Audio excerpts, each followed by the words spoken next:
नमस्कार साथियों, career point DLN के ऑफिशियली यूट्यूब चैनल पे मैं सुधीर मौर्य आप सभी का स्वागत करता हूं। जैसा कि साथियों आपको पता है, हम लोग लाइव चैट के थ्रू आपकी प्रिपरेशन को आगे बढ़ाते जा रहे हैं। तो आज जो हमारी सीरीज है वो मध्यकालीन भारत इतिहास का पार्ट 2 है, जिसमें भक्ति एवं सूफी आंदोलन से संबंधित जो भी महत्वपूर्ण क्वेश्चन है उनकी एक श्रृंखला आपके लिए हम लेकर आए हैं। इससे ये होगा कि आप अपने क्वेश्चन का आंसर करेंगे 10 सेकेंड में, मैं आपको उसका एक्सप्लेन भी दूंगा, जिससे ये हो सकता है कि आपकी तैयारी काफ़ी अच्छी हो सकती है आगे आने वाले एग्जामों के लिए।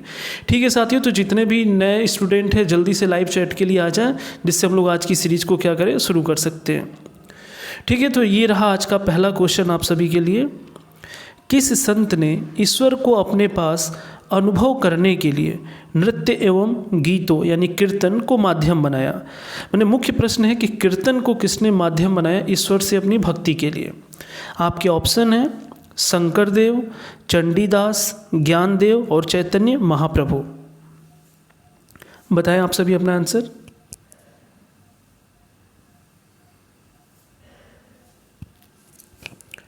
बिल्कुल साथियों, इस क्वेश्चन का जो आंसर है वो है ऑप्शन डी, चैतन्य महाप्रभु। आपको पता होना चाहिए कि 15वीं और 16वीं शताब्दी में बंगाल में इन्होंने कीर्तन को पूजा के स्वरूप के रूप में लोकप्रिय बनाया। तो कभी भी आपसे एग्जाम में पूछे कि कीर्तन से संबंधित कौन है, तो आप कहेंगे चैतन्य महाप्रभु। कहाँ से हैं ये? तो बंगाल से संबंधित है। ठीक है, बढ़ते हैं अगले क्वेश्चन की तरफ। क्वेश्चन नंबर 2 आपके लिए है, अद्वैतवाद के सिद्धांत के प्रतिपादक कौन थे?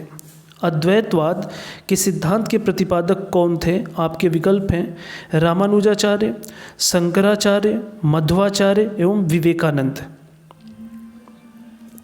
ये जो 4 ऑप्शन, इस पे आप लोग विचार करें।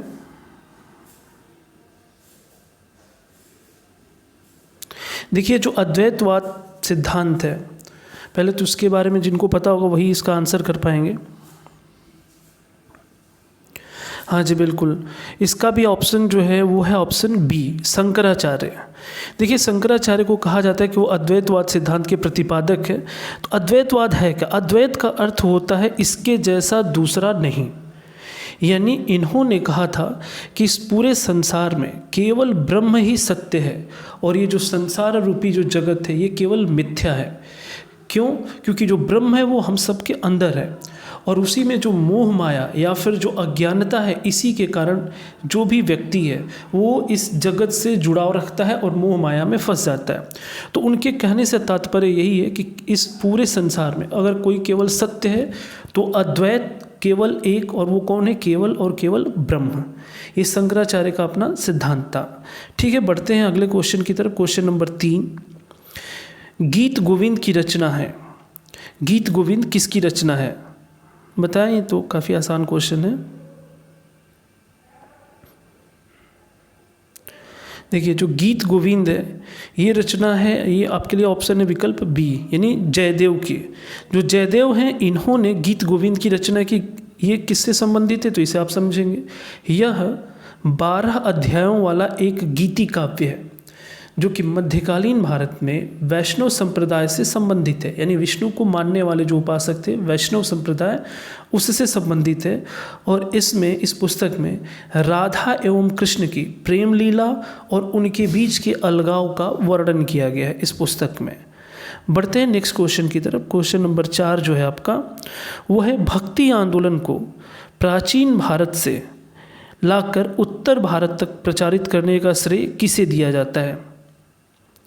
क्वेश्चन नंबर 4 है, भक्ति आंदोलन को भारत से लाकर उत्तर भारत तक, दक्षिण भारत से लाकर उत्तर भारत तक प्रचारित करने का श्रेय किसे दिया जाता है? आपके विकल्प हैं शंकराचार्य, रामानुजाचार्य, रामानंद या फिर डी ऑप्शन है कबीर।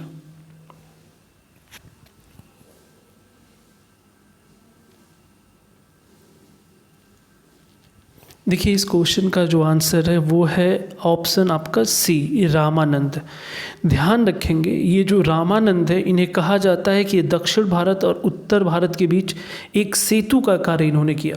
क्योंकि भक्ति मूवमेंट जो है, जो भक्ति आंदोलन है, इसकी शुरुआत सबसे पहले दक्षिण भारत से ही हुई है, जिसके सबसे प्रमुख प्रणेता जो थे वो शंकराचार्य थे। फिर उसके बाद आप देखेंगे रामानुजाचार्य का जिक्र आता है, फिर रामानंद का आता है और ये जो रामानंद थे इन्होंने दक्षिण भारत से उत्तर भारत लेकर आप देखेंगे काशी और बनारस के पास लेके आते हैं, जहाँ पे इनके बहुत सारे शिष्य बनते हैं जो आगे चल के आप देखेंगे इसका प्रचार प्रसार करते हैं।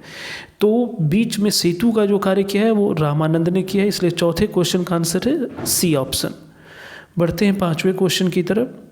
देखिए क्वेश्चन नंबर जो 5 है, गुरु नानक का धर्म उपदेश है, ऑप्शन ए है मानव बंधुत्व का, बी ऑप्शन है सिखों को लड़ाकू संगठन बनाने का, सी ऑप्शन है धर्म के रूप में सिखत्व का, और डी है सिखों की एकता का।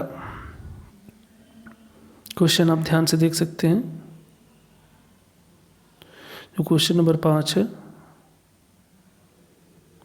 बताएं आप सभी अपना आंसर।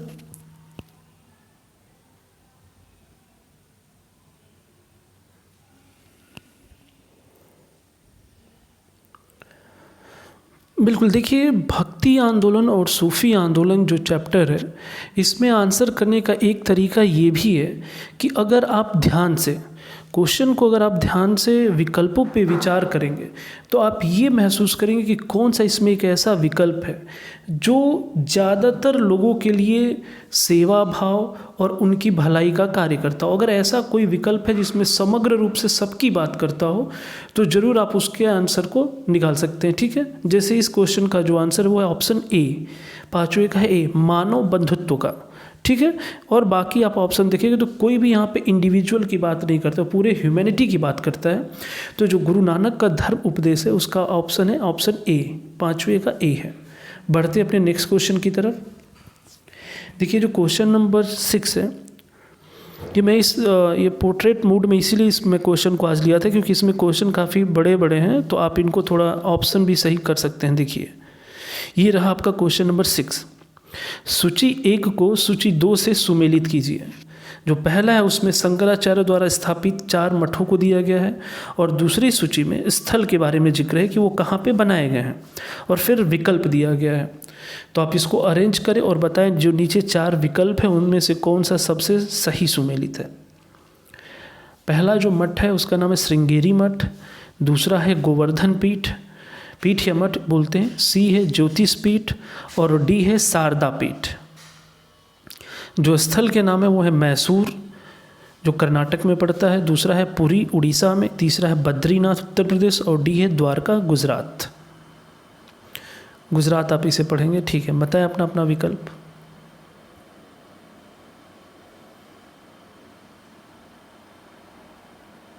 ये बहुत ही इंपॉर्टेंट क्वेश्चन है, इसे आप बिल्कुल एकदम कंठस्थ कर लेंगे क्योंकि ये क्वेश्चन आपको हर जगह एग्जामों में मिलेंगे।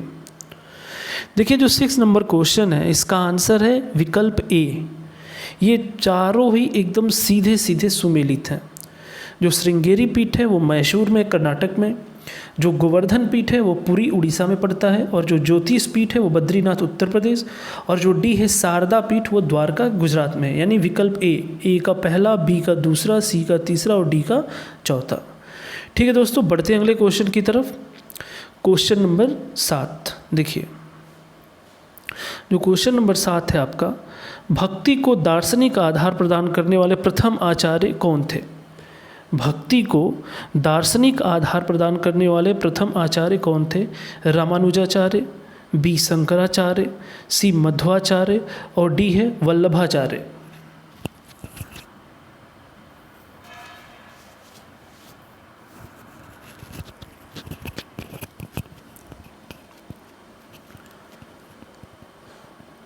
देखिए इसमें कन्फ्यूज़न होता है कई लोगों को कि रामानुजाचार्य या शंकराचार्य में किसको बोला जाए। तो ये ध्यान रखिएगा, प्रथम आचार्य जब भी कहे तो वो होंगे आपके शंकराचार्य। कहा जाता है कि शंकराचार्य के ही जो चेले थे रामानुजाचार्य, लेकिन शंकराचार्य ने जो अपना दर्शन दिया, जो उन्होंने फिलॉसफी दी, वो उसकी भाषा थोड़ी क्लिष्ट थी यानी टफ थी, वो सबको समझ नहीं आई। लेकिन उन्हीं के दर्शन को आसान भाषा में या कह सकते साधारण शब्दों में जिसने व्याख्या किया वो किया था रामानुजाचार्य ने।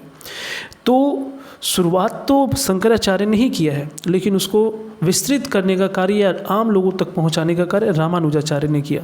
लेकिन क्वेश्चन पूछा है प्रथम आचार्य, तो क्वेश्चन नंबर 7 का जो आंसर होगा वो होगा ऑप्शन बी शंकराचार्य।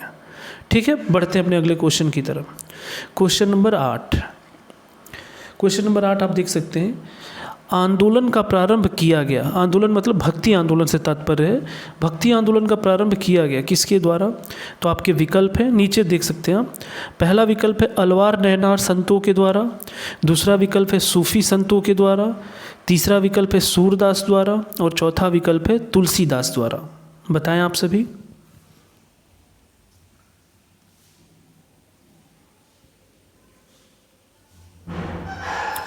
देखिए जो 8वां क्वेश्चन है इसका जो आपका आंसर है वो है ऑप्शन ए, अलवार नैनार संतों द्वारा।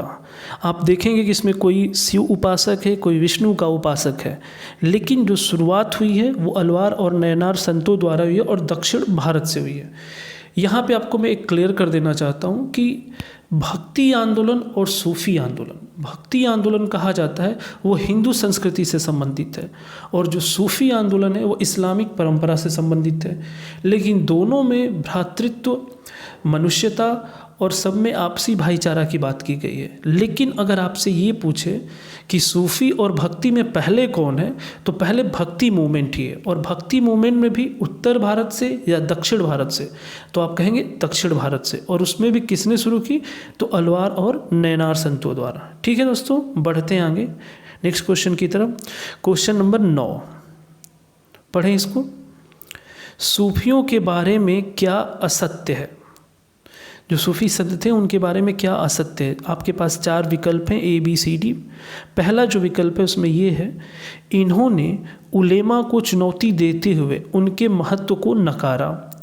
जो दूसरा विकल्प है वो ये है, इनका विश्वास था कि ईश्वर की प्राप्ति प्रेम और संगीत से की जा सकती है। जो सी ऑप्शन है वो ये है, सूफी लोग गुरु को अधिक महत्व देते थे। और जो डी ऑप्शन है, इनकी विचारधारा कट्टरपंथी होती थी। विचार करें और अपना उत्तर बताएं।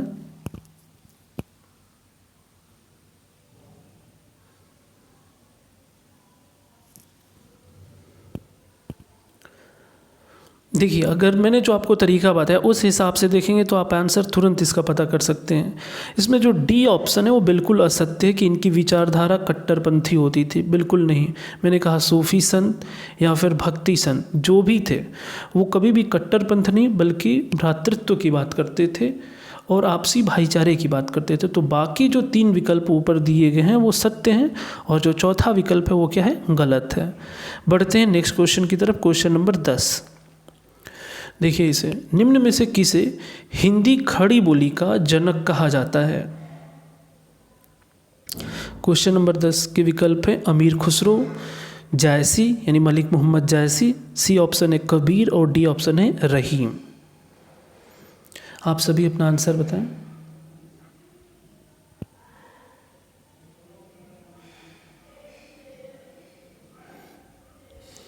देखिए जो क्वेश्चन नंबर 10 है उसका आंसर है अमीर खुसरो, विकल्प ए।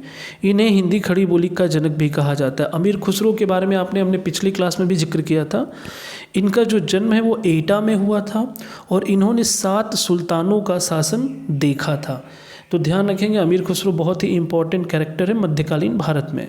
बढ़ते अपने नेक्स्ट क्वेश्चन की तरफ। क्वेश्चन नंबर 11 देखिए, ये पूरा क्वेश्चन यही है, ध्यान से देखेंगे।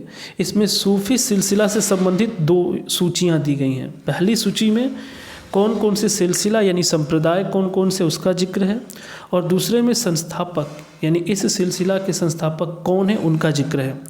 और यहाँ पे आपके 4 विकल्प हैं जो नीचे दिए हुए हैं। तो आप देख सकते हैं, जो ए है सुहरावर्दी, बी है फिरदौसी, सी है कादरी और डी है नक्शबंदी। और जो संस्थापक है उनका नाम दिया है शेख बहाउद्दीन जकारिया, बदुद्दीन समरकंदी, मोहम्मद गौश गिलानी, ख्वाजा बाकी बिल्लाह। और डी ऑप्शन नीचे है, लेकिन आपके लिए इन्हीं 3 ऑप्शन में आप उत्तर बता सकते हैं।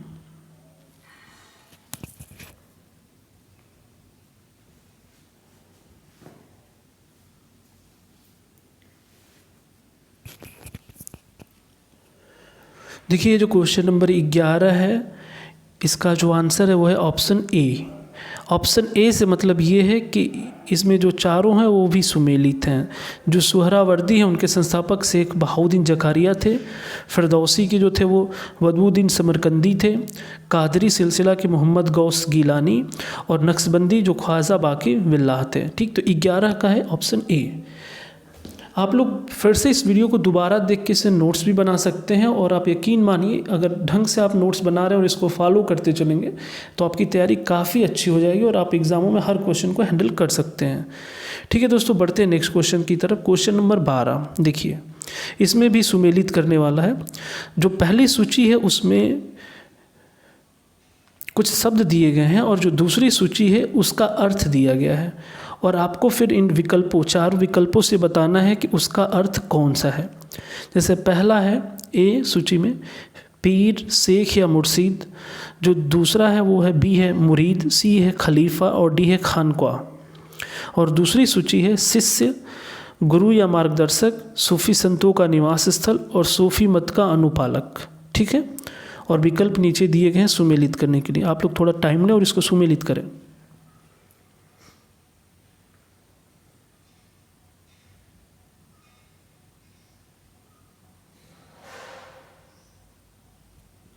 आप लोग जो भी आंसर करते हैं क्वेश्चन नंबर के साथ विकल्प को लिखा करें, और एक ही विकल्प लिखा करें, ए या बी या सी, नहीं कि ए करके आप लोग कई बार लिखते हैं।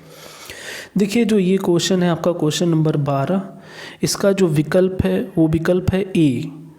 ए का अर्थ देखिए ध्यान से आप, जैसे ए का दूसरा लिखा हो, यानी जो पीर होते थे वो गुरु या मार्गदर्शक जो होते थे उन्हें पीर कहा जाता था। ठीक है, और जो बी है मुर्शीद, जो मुर्शीद हैं तो जो भी शिष्य होता था उसे मुर्शीद कहा जाता था। तो जो मुरीद होते थे उन्हें क्या कहा जाता था, शिष्य। तो बी का होगा एक। और जो तीसरा लिखा है सी खलीफा, खलीफा कहा जाता था।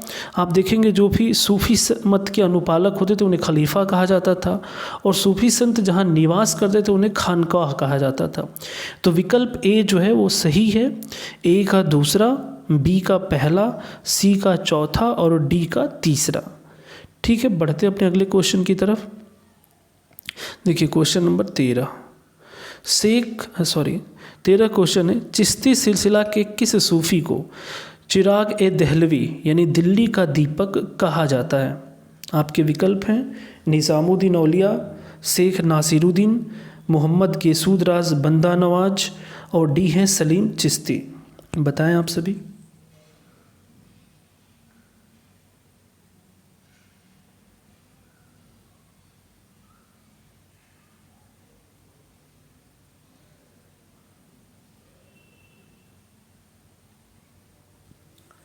देखिए, जो 13 नंबर क्वेश्चन है ये बहुत इंपॉर्टेंट क्वेश्चन है और ये कई बार एग्ज़ामों में पूछा गया है, और इसका जो आंसर है वो है ऑप्शन बी।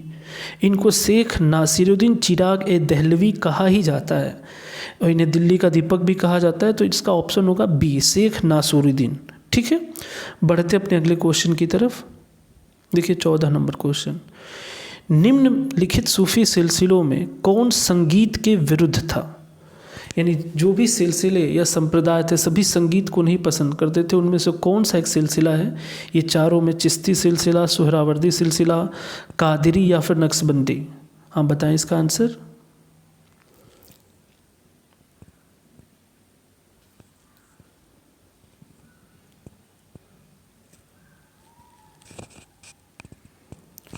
देखिए साथियों, क्वेश्चन नंबर जो 14 है इसका जो आंसर है वो है डी, नक्शबंदी। नक्शबंदी सिलसिला ऐसा है जिसमें संगीत को बैन किया गया है। वो कहते थे कि ये माध्यम नहीं हो सकता, तो उन्होंने संगीत पे सीधे मनाही की हुई। और आप देखेंगे कि मुग़ल काल में एक प्रमुख शासक है जिसका नाम है औरंगजेब, वो भी इसी सिलसिला का अनुयायी माना जाता है।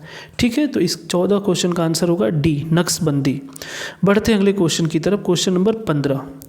क्वेश्चन नंबर 15 आप देखेंगे, दारा सिकोह ने किस शीर्षक से उपनिषदों का फारसी में अनुवाद किया था। आपके विकल्प हैं, पहला विकल्प है अल फ़हरिस्त, बी है किताब उल बयां, सी है मज़्हब उल बहरीन और जो डी ऑप्शन है वो है सिर ए अकबर। क्वेश्चन नंबर 15 के जो 4 ऑप्शन है आप देख सकते हैं। आज क्वेश्चन के अरेंजमेंट थोड़े ऊपर नीचे हो गए, लेकिन आप थोड़ा इसे देख के समझ सकते हैं।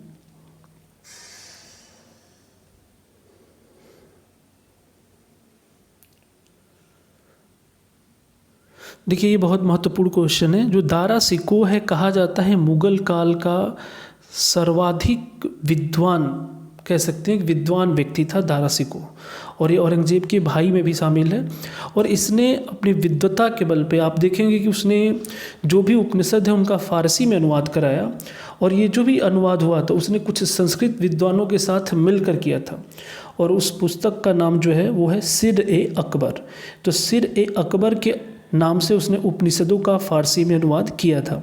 ठीक है, बढ़ते हैं अगले क्वेश्चन की तरफ। क्वेश्चन नंबर 16, किस सूफी को बख्तियार काकी यानी भाग्यवान रोटियों वाला कहा गया है? आपके विकल्प हैं शेख नासिरुद्दीन, बी है ख्वाजा कुतुबुद्दीन, सी है सलीम चिश्ती, और डी है निज़ामुद्दीन औलिया। विकल्प आप देख सकते हैं और अपना अपना आंसर आप लोग बताएं।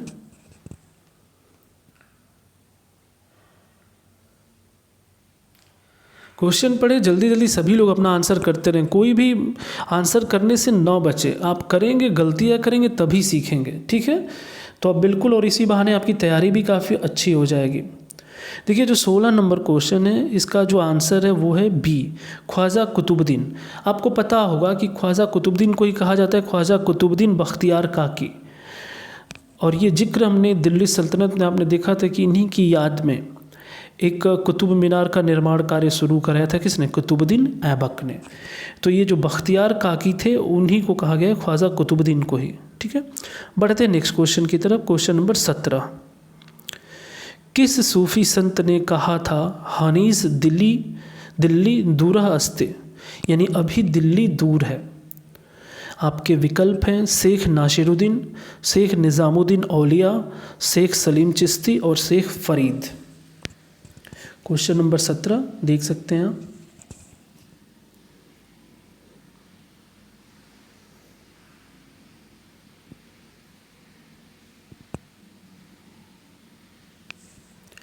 देखिए एक ऐसा ये टॉपिक माना जाता है मध्यकालीन भारत के इतिहास में जहाँ पर ज़्यादातर लोग कंफ्यूज करते हैं, क्योंकि बहुत सारे नाम, बहुत सारे संप्रदाय और उनकी कुछ ऐसी बातें हैं जो समझ से परे होने लगती हैं। लेकिन आप इसको पेपर के रूप में, क्वेश्चन के रूप में जितना सॉल्व करेंगे तो आपको ये याद होते जाएंगे क्वेश्चन। देखिए ये जो क्वेश्चन है एक कॉन्टेक्स्ट है, एक शासक है जिसका नाम है गयासुद्दीन तुगलक। गयासुद्दीन तुगलक का शेख निज़ामुद्दीन औलिया से बहुत ही, कहते हैं 36 का आंकड़ा था। दोनों एक दूसरे को बिल्कुल पसंद नहीं करते थे, और गयासुद्दीन तुगलक ने इनके ऊपर कुछ टीका टिप्पणी की थी शेख निज़ामुद्दीन औलिया के ऊपर, और निज़ामुद्दीन औलिया को दिल्ली का संरक्षक संत भी कहा जाता है। यानी 17 क्वेश्चन का आंसर है बी। और उन्होंने जब दिल्ली से दूर था, गयासुद्दीन तुगलक बाहर गया हुआ था, तो उसने कहा कि मैं दिल्ली आते ही फिर आपके ऊपर मैं कुछ विचार करूँगा, जो भी आलोचना करनी हो। तो उन्होंने कहा अभी आपके लिए दिल्ली क्या है, दूर है। और ये बात सही भी हुई। दिल्ली पहुँचने तक आप देखेंगे गयासुद्दीन तुगलक की मृत्यु हो जाती है। तो उसी कॉन्टेक्स्ट में शेख निज़ामुद्दीन औलिया ने कहा था कि दिल्ली अभी आपके लिए क्या है, दूर है। ठीक है दोस्तों, बढ़ते हैं अगले क्वेश्चन की तरफ। क्वेश्चन नंबर 18, अकबर जिस सूफी संत का बड़ा आदर करता था और जिसके आशीर्वाद से शहजादा सलीम यानी जहांगीर का जन्म हुआ था, वह कौन सूफी संत थे? ठीक है, विकल्प हैं आपके पास शेख सलीम चिश्ती, बाबा फरीद, शेख अब्दुल कद्दस गंगोही, और डी है इनमें से कोई नहीं। बताएं आप इस क्वेश्चन का आंसर।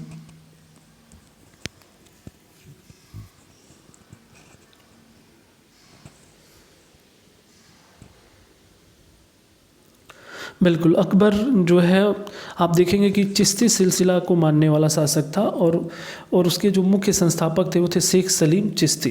तो शेख सलीम चिश्ती के ही आशीर्वाद से कहा जाता है कि उसके पुत्र का जन्म हुआ, अकबर के पुत्र का, और उन्हीं के नाम पे उसने अपने पुत्र का नाम सलीम रखा, जो आगे चल के जहांगीर के नाम से प्रसिद्ध हुए। तो क्वेश्चन नंबर 18 का जो आंसर है वो है ए। बढ़ते अपने अगले क्वेश्चन की तरफ। क्वेश्चन नंबर 19, किस सूफी है, किस सूफी सिलसिले की गतिविधियों का मुख्य केंद्र बिहार था? यानी ये जो 4 आपको सिलसिले दिए गए हैं, इनमें आपको बताना है कि कौन सा सिलसिला मुख्य रूप से बिहार में स्थापित था प्रचार प्रसार हेतु।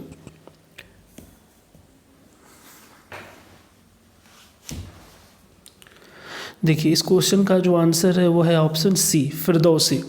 जो फिरदौसी सिलसिला है इसकी गतिविधियों का जो मुख्य केंद्र था वो बिहार था। ये बस आप याद रखेंगे, ठीक है। बढ़ते हैं अगले क्वेश्चन की तरफ। क्वेश्चन नंबर 20, किसने संस्कृत के पंडितों की सहायता से भगवद गीता एवं योग वशिष्ठ का अनुवाद फारसी में किया था? शेख सलीम चिश्ती, अमीर खुसरो, दारा शिकोह या इनमें से कोई नहीं?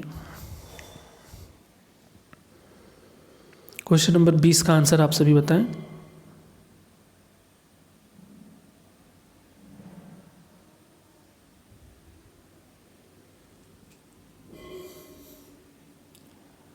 बिल्कुल, देखिए मैंने इसका जिक्र पहले भी किया हुआ था कि कुछ संस्कृत जो पंडित थे उनकी सहायता से ही 52 उपनिषदों का जो फारसी अनुवाद, उसके साथ साथ भगवद गीता, योग, इन सब का जो फारसी अनुवाद था वो मुग़ल शासक दारा शिकोह जो कि विद्वान, प्रकांड विद्वान था, उसने ही किया था फारसी अनुवाद। तो इसलिए 20 नंबर क्वेश्चन का भी जो आंसर है वो है सी। ठीक है, बढ़ते हैं अगले क्वेश्चन की तरफ। क्वेश्चन नंबर 21, इसमें 2 सूचियाँ दी गई हैं। पहले में रचना का नाम लिखा है और दूसरे में रचनाकार। आपको बताना है कि इसमें से कौन सा विकल्प सुमेलित है।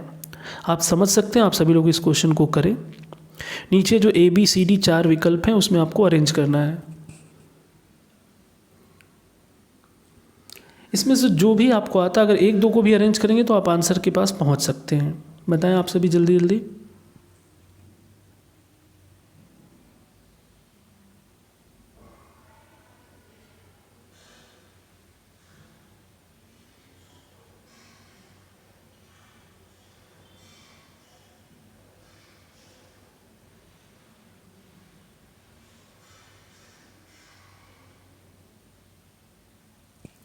देखिए दोस्तों, जो क्वेश्चन नंबर 21 है इसका जो आंसर है, सही आंसर है वो है विकल्प बी, यानी ए का पहला, बी का तीसरा, सी का दूसरा और डी का चौथा। यानी जो पदावली है उसके रचनाकार विद्यापति थे, जो रामचरितमानस है उसके तुलसीदास थे, जो सूर सागर है उसके रचनाकार थे सूरदास, और जो बीजक है वो कबीरदास की प्रमुख रचना है।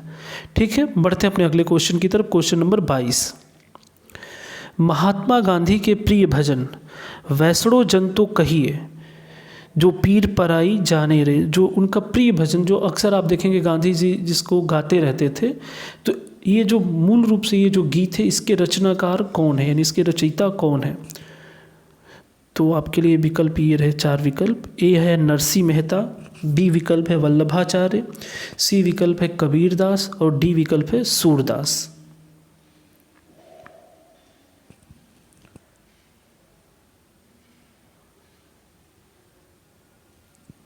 बिल्कुल, देखिए इस क्वेश्चन का जो आंसर है वो है ऑप्शन ए, गुजराती ये एक रचयिता माने जाते हैं, कवि माने जाते हैं, नरसिंह मेहता। ये नरसिंह मेहता की प्रमुख रचना है जिसका नाम है वैष्णो जन तो कहिए। इसी गीत या इसी भजन को आप देखेंगे गांधी जी ने अपने जीवन काल में कई बार इसका प्रयोग किया है। तो बढ़ते अपने नेक्स्ट क्वेश्चन की तरफ। क्वेश्चन नंबर आपका होगा अब 23, है ना। क्वेश्चन नंबर 23 ये रहा, शिवाजी के आध्यात्मिक गुरु कौन थे? क्वेश्चन नंबर 23 है आपका, शिवाजी के आध्यात्मिक गुरु कौन थे? ऑप्शन है आपके रामदास, तुकाराम, एकनाथ और इनमें से कोई नहीं। ये तो आप तुरंत बता सकते हैं ये क्वेश्चन। जी बिल्कुल, शिवाजी के जो आध्यात्मिक गुरु थे वो थे गुरु रामदास। तो आप देखेंगे कि उनके ये आध्यात्मिक गुरु रहे हुए हैं, राजनीतिक गुरु भी आप देखेंगे। जो शिवाजी की माता थी उनका भी बहुत इंपॉर्टेंट इनके जीवन काल पे रहा हुआ है, लेकिन उनके जो आध्यात्मिक गुरु थे वो थे गुरु रामदास।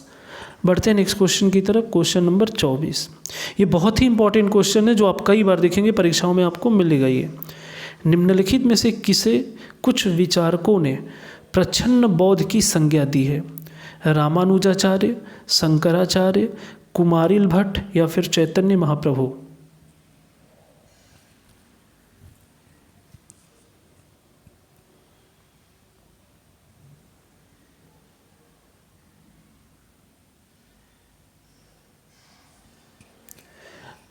देखिए दोस्तों, जो प्रच्छन्न बौद्ध है यानी डिस्गाइज बौद्ध, यानी छिपा हुआ बौद्ध, या ये कह सकते हैं कि नकली बौद्ध, तो जो शंकराचार्य थे, देखिए 24 नंबर क्वेश्चन का आंसर है बी, शंकराचार्य। जो शंकराचार्य थे, इन्हें कहा जाता था कि जो महात्मा बुद्ध की जो कार्यशैली थी या उनके जो उपदेश थे, जो उनकी शिक्षाएं थी, कुछ उसी प्रकार की शिक्षाएं इनकी भी थी। इसीलिए इन्हें दूसरा बौद्ध, नकली बौद्ध या फिर प्रच्छन्न बौद्ध भी कहा जाता है, किसे? शंकराचार्य को। ठीक है, बढ़ते अपने नेक्स्ट क्वेश्चन की तरफ। और जो आज का अंतिम क्वेश्चन है, क्वेश्चन नंबर 25। इसमें भी 2 सूचियों को एक साथ सुमेलित करना है, और जो 2 सूचियाँ हैं वो ये हैं। क्वेश्चन नंबर 25, आचार्य हैं और उनके विचारधाराएं हैं। रामानुजाचार्य, निम्बार्काचार्य, मध्वाचार्य, विष्णु स्वामी। और जो 4 उनकी विचारधारा है, विशिष्टाद्वैत, द्वैताद्वैत, द्वैत या शुद्ध द्वैताद्वैत। ठीक है, और नीचे 4 विकल्प हैं।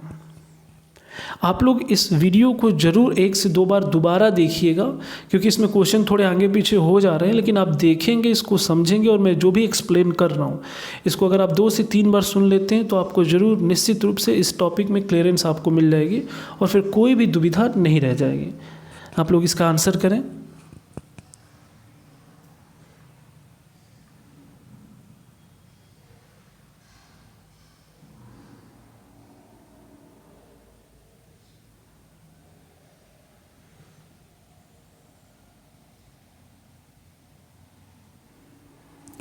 देखिए स्वाति, है जो 25 नंबर क्वेश्चन है, इसका जो आंसर है वो है विकल्प ए।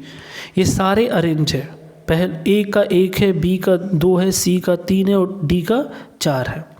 मैं आपको याद करने का तरीका बता देता हूँ, उसमें 1, 2 को याद रखिए। जैसे जो रामानुजाचार्य हैं उनका विशिष्टाद्वैत है, तो आप ऐसे याद रखेंगे, राम जी विशिष्ट है, यानी रामानुजाचार्य विशिष्ट हो गया। ठीक, और एक जो सी विकल्प है, देखेंगे मध्वाचार्य। मध्य मतलब क्या होता है? बीच। तो बीच किस में होगा? 2 लोगों में। तो सी जो ऑप्शन है तीसरा, द्वैत। तो मध्याचार्य का क्या होगा? द्वैत। द्वैत मतलब 2। ठीक है, और जो निम्बार्का है तो वो दोनों तो अलग हैं, लेकिन आप रामानुजाचार्य और मध्वाचार्य इन 2 का याद रखेंगे तो बाकी को आप अरेंज कर सकते हैं। राम जी विशिष्ट हैं, यानी रामानुजाचार्य का विशिष्टाद्वैत, मध्वाचार्य यानी मध्य यानी 2 बीच में यानी द्वैत, और बाकी जो लिखा है निम्बार्का का द्वैताद्वैत या भेदाभेद वो अलग है। ठीक है, तो इसलिए आपका विकल्प हो जाएगा ए। और ये रहा आज के आपके 25 क्वेश्चन थे।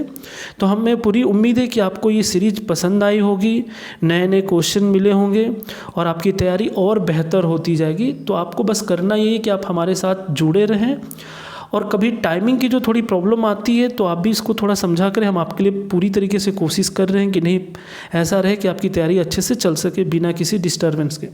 ठीक है दोस्तों, तो जो भी नए लोग जुड़े हैं उनसे मैं चाहूँगा कि अगर आपको हमारा ये पसंद आ रहा जो भी सीरीज है तो आप हमारे चैनल को जरूर सब्सक्राइब, लाइक और शेयर जरूर करें। ठीक है दोस्तों, फिर मिलते हैं नेक्स्ट क्लास में नेक्स्ट टॉपिक के साथ। और हमारा जो नेक्स्ट टॉपिक है वो मुगल काल का है, तो आप मुगल काल की तैयारी करके रखेंगे। हम उसके कुछ मुख्य प्रश्नों के साथ आपसे दोबारा मिलते हैं। ठीक है, तब तक के लिए धन्यवाद।